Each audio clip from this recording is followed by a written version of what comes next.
Now, with me is a member of one of the world's first boy bands. Yes, they consistently reach number one, not only in Britain, but all over the world, in Europe, North America, Japan and Australia, and have to this date sold around 300 million albums around the world. That must mean that Les McKeown is a very wealthy man. Hello. Hello there, how are you doing? Will you lend me a fiver? No problem.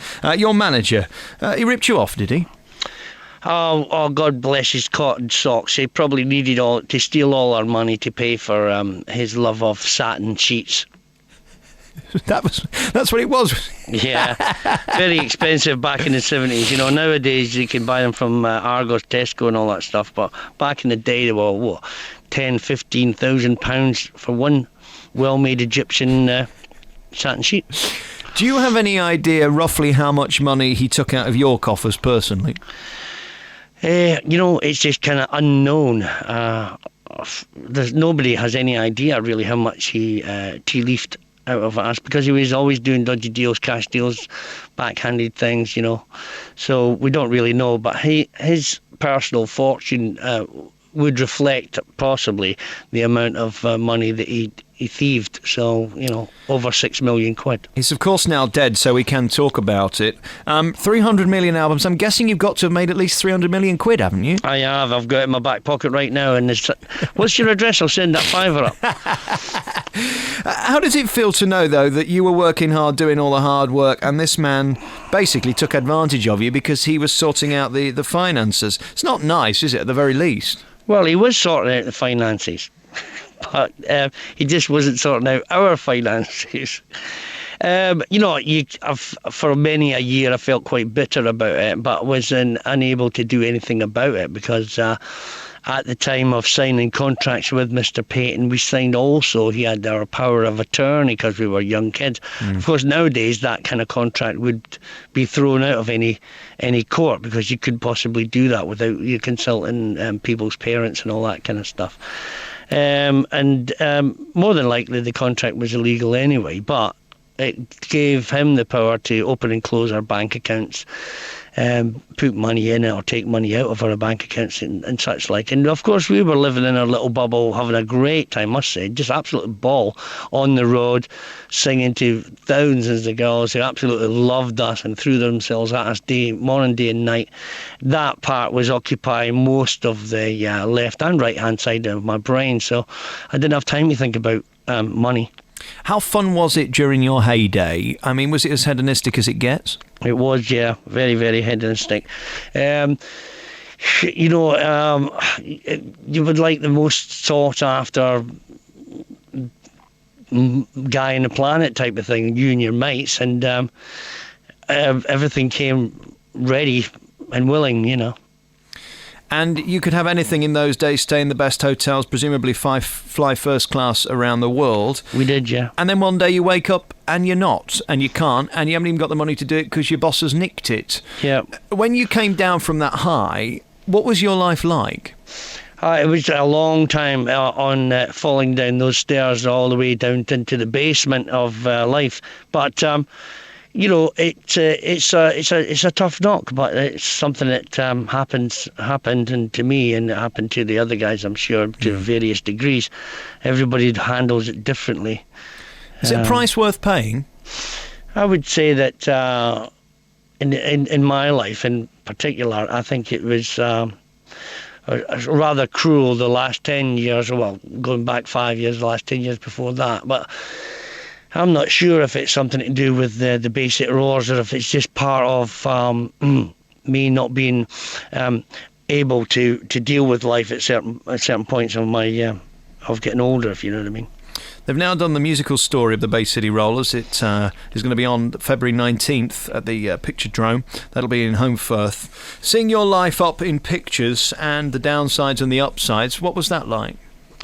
It's just part of growing up. You know, we've only got one life, and I think what happened to me was I was bottling things up that had happened to me in the past that were possibly damaging my outlook on life, and were certainly damaging my health and causing me to drink more and do a lot of things that were bad for my health.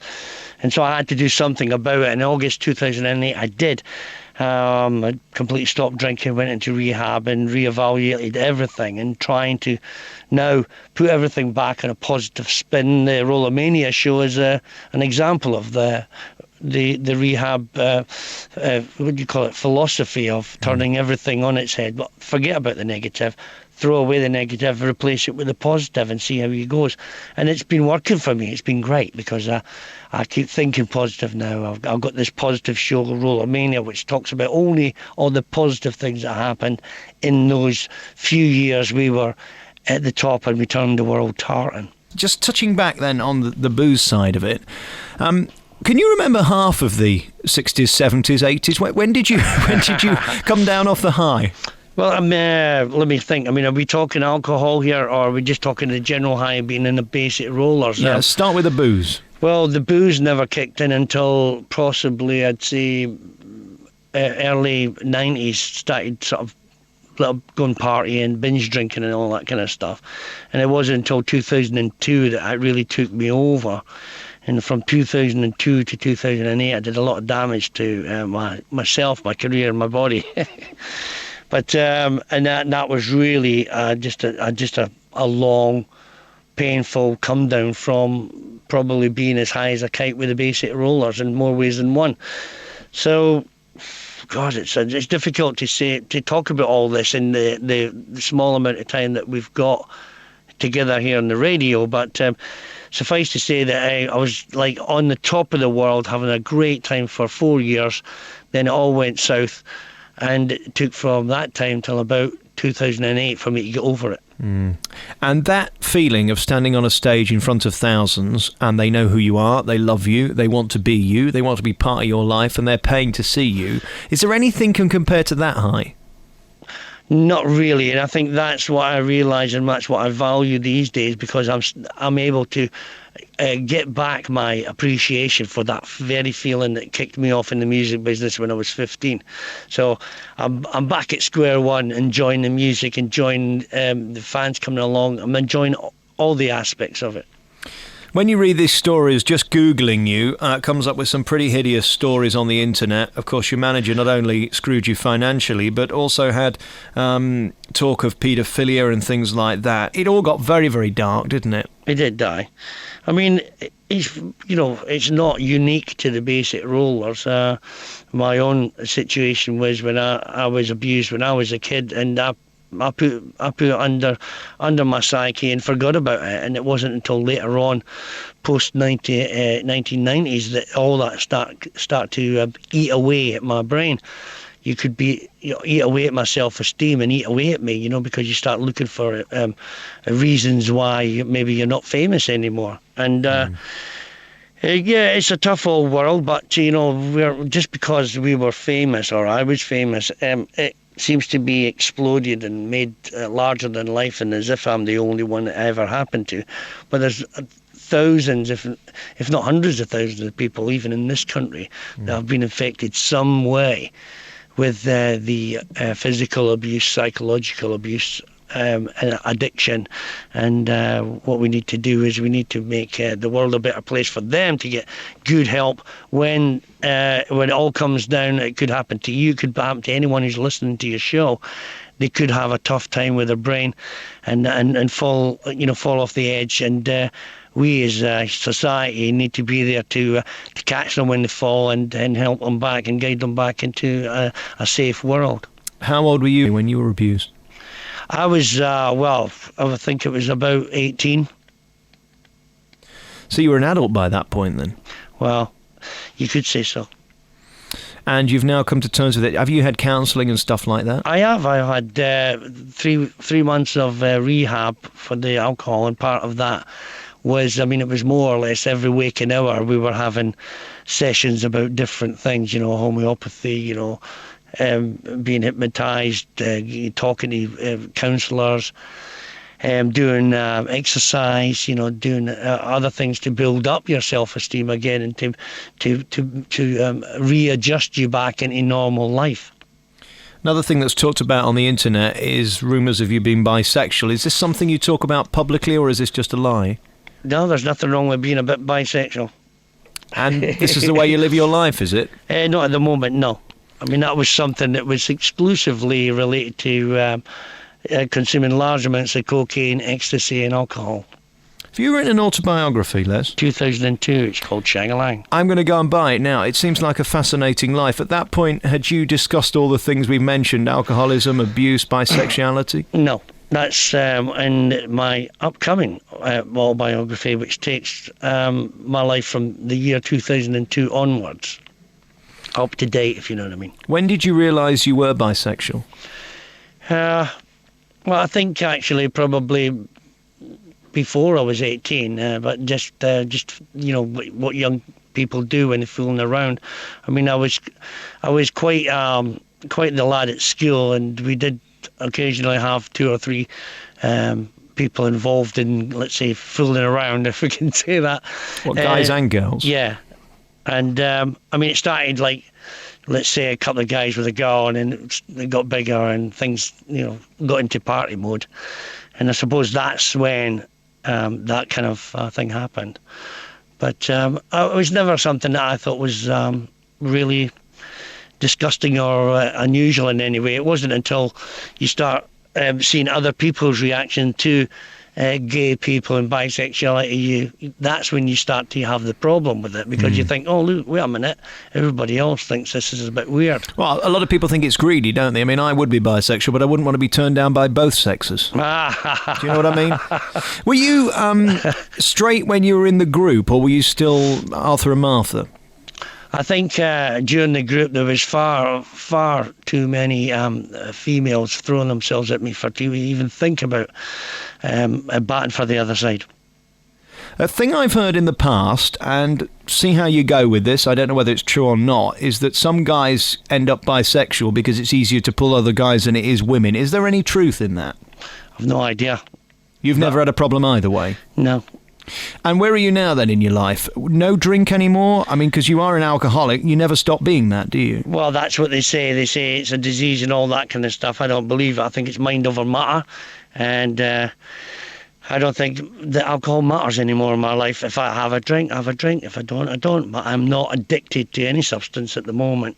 Well, congratulations for you. The only thing we haven't talked about, of course, is the drugs. We've covered everything else. Was that a part of your life? That was a big part of my downfall, you could say. I mean, it's, you know, from the soft drugs, from taking that from pretty early age.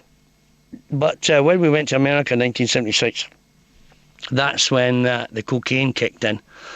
And people sort of, this is what everybody does in Hollywood. Everybody does this sort of thing. And so you feel a wee bit, let's say, a bit of peer pressure there and a bit unusual if you don't have a sniff.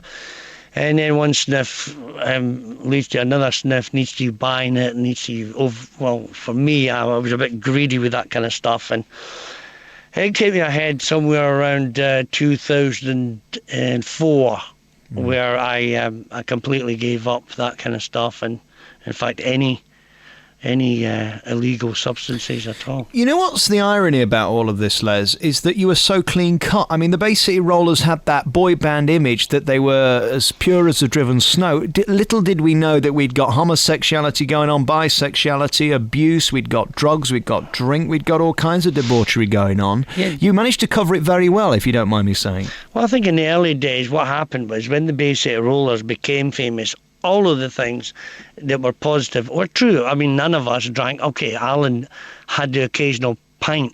He was the oldest guy in the band, but absolutely nobody drank in the band. And it wasn't through anyone ordering us not to drink. We just didn't drink. And it wasn't until we went to the big Hollywood and America kind of thing that we started to try and fit in with that type of Hollywood lifestyle, that superstar lifestyle that we perceived was kind of cool and groovy. Mind, little did we know that most of the heavy rock bands and the death metal bands were all fitness fanatics, and none of them took drugs or alcohol. It was just a big put-on from them. Wow. And in the meantime, we perceived that that's what you needed to do, you know, throw televisions at windows, get completely drunk and you know, have debauched sexual encounters with, you know, 24 women and a dog or whatever, you know. Late me now. So it was all a bit of a big con. And, Do you know what? You know, all this is making me realise is how boring my life is, Les, to be perfectly honest with you. There's nothing going on. I did have dinner with Jay McDonald about 3 weeks ago. There you go. That's exciting, isn't it? I had quiche Lorraine for me tea on Monday, belly pork last Friday. That's about as exciting as it gets. Yeah. Well, I don't know if it's great, all these stories or these things that I'm telling you. I'm just saying that that's what happened, and it was just part of the whole phenomenon, really. I mean, having girls ready and waiting for you in more ways than one. It's just like every schoolboy, adult. Do you get carried away with that? Just help me with that, because that's something I've never experienced. The fact that girls are actually up there, prepared to do anything you want in any place you want. You can fly them all over the world because you've got the money to do it. How does that feel? Because that's not normal, is it? Well, I think the kind of sexiest thing about all that was that girls were actually sexually aroused, as maybe a boy would be if he was, let's say, sexual. They were actually gagging for it, if you know what I mean. And that got quite, that was quite amazing, getting used to that. Never come across that in my life, to be perfectly honest with you. I need to talk to you more. Hey, listen, I'll tell you what we need to do. We need to go for a dinner for a start, because you're fascinating. Why don't we pop over to Hollywood? Where are you living now, by the way? I'm in sunny Hackney, down in London. All right. Well, you'll have to come up north, because I don't come down to London. Too many shandy drinkers. Where are you? Down in Leeds? I'm here, yeah, and we're looking forward to you coming to Holmfirth at the Picturedrome for the Bay City Rollers story, which is going to be fabulous. And what an interesting guy you are. Will you come in and see us again? Because I've got so many questions, and I need to talk to you more about your life. Incredible. Just very finally, the final question I must ask is, everything okay now, is it? You've got through the other side and you're restarting your life again after 10 years of a haze? Yeah, I could say that's pretty much an accurate description of what I'm currently doing. Just reinforcing the good points in my life all the time, getting back recording. I've been writing and recording a new album, which will be due for release this summer. I'm off to a 3-month tour in America. The Japanese want me back there for a big tour, so things are going great ever since I started being on a downer. Well, to think that all those years ago you didn't know the difference between Morecambe Bay and, I don't know, Bombay. Now you've got yourself sorted. Yes, Les McKeown, the Bay City Rollers, of course, of the group. Millions and millions of albums, 300 million sold around the world. Big star in America, and he's coming to Holmfirth to the Picturedrome on the 19th of February. And we'll end with a track from the Bay City Rollers. Good to talk to you. Thank you, Les. Thank you, Alex.